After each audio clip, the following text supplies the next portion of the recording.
Great Pretender, my favorite art style in anime. A Netflix original anime that looks like a more comedic Banana Fish reboot, but with a less depressed Ash who is bisexual and agey, but a lot cooler. Sorry, Banana Fish, I still love you a lot. A story about the best con artist in all Japan trying to get back to living a normal, honest life. When he's conned by an alternate reality Ash from Banana Fish, and they both go back to America and go on a bunch of fun adventures. But the story isn't the only thing I love about this show. The story itself is solid, good enough even for me to put in my top 10, but the one thing Great Pretender excels at more than any other anime is art.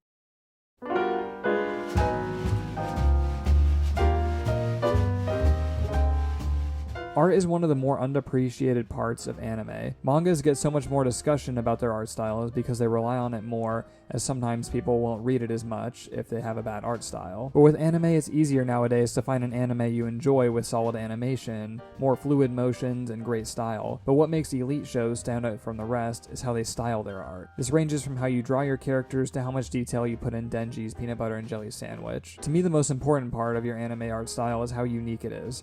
Many anime can fall under the path of looking too similar. A lot of new-gen anime follow under this category, unfortunately, but there are a few I still enjoy the style of. Great Pretender is the one I'm going to be talking about today, and it uses a pop art approach for its animation. Pop art uses vivid colors and bold features that are used to grab the viewer's attention quickly. It's a style whose characteristics are easily recognized and stand out from the others. Gainax, I think I'm saying that right, Gainax, is another studio that uses this style occasionally in works like Gurren Lagann, Neon Genesis Evangelion, or FLCL. These works of art also use the style to an extent, but not like The Great Pretender does it. In the second arc of this show, and even in the first, we get so many amazing sunset shots over the water and beautiful colorful stills of the cities that are very eye-pleasing to look at. The very chilling and cool aesthetic and very calming parts of this show make it so much more interesting to look at than others. The extremely hyper-saturated waters, sunny reflections, and excellent shading work stand out so much all the time. Andy Warhol was the one to popularize this kind of art style that Great Pretender chooses to pay homage to. Andy Warhol made some of his success as an artist drawing very mundane items and making them unique and fun. He once drew a banana and made it somehow look interesting and got really famous because of it. He drew a Campbell's soup can and managed to sell it for $50 back in 1960. He says, quote, "You've got to find something that's recognizable to almost everyone, something like a can of Campbell's soup." He became famous for paintings and doing artworks of various Campbell's soup products, and not exactly sure how this happens, but it did back in the 1960s. He turned them into minimalistic beauties, and Great Pretender has a remarkable ability I liken to Warhol's work. It has the ability to take something as boring like a drab side street of Japan or a can of Campbell's soup and give them so much more personality, as we feel like we've seen them before or been down that alley,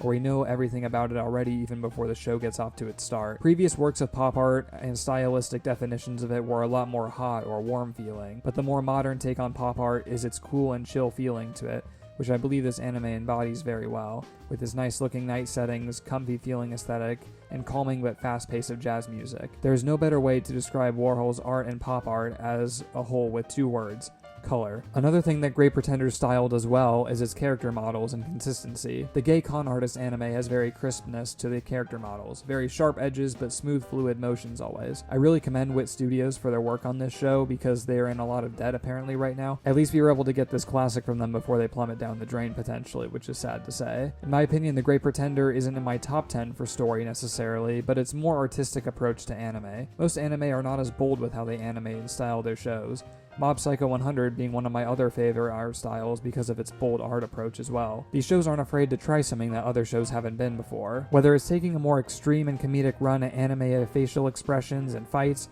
or taking a more extreme and artistically inspired go at the backgrounds and landscapes that make the show so much more enjoyable. Great Pretender certainly feels like a once-in-a-lifetime artistic experience when it comes to anime. It can often be very eye-pleasing and fun to look at most anime, but the shows we see on a regular basis aren't as usually. Usually the films that stand out the most are ones like Studio Ghibli, who take a few years to produce an hour and a half of breathtaking cinematic experiences each few years. Most of the time though, your average anime doesn't put as much time into his art experience, which I value so much more as someone who reads more manga than watches anime. That's why I feel like Great Pretender's approach to animated art is really unmatched and breathtaking, making me really appreciate art as a whole. While researching this video, I've learned so much more about art, and I'm really thankful for that because I think doing this video was really awesome, and I really thank you guys for watching, but I'm done with the elitist crap. Just felt like this needed to be addressed and given more credit to since I rarely see anyone talking about this show. But thanks everyone for listening. I think this is a really interesting show, and I'd really recommend you go watch this. So yeah, thank you guys.